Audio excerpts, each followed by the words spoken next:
তাই গোলাম করতে হবে রাজার সুনাম, না হয় তোমার কল্লা যাবে, বিরাট কঠিন শাস্তি পাবে। এ কেমন রাজ্য বলো, কে খারাপ কে বা ভালো, ভালো মানুষ অন্ধকারে, অমানুষী আলোর দ্বারে।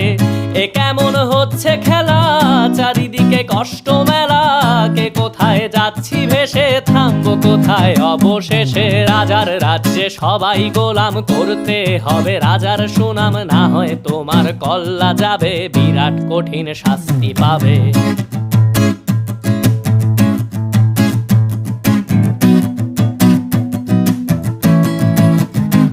তুমি ভালো ভাবে বাঁচতে চাবে, তবে তোমার শাস্তি হবে। ভাবছো তুমি বিচার চাবে, এবার বোকা সব হারাবে। বললে কথা আসতে বলো, কিংবা রাজার কথায় চলো, এদিক সেদিক পা বাড়ালে তবেও তুমি সব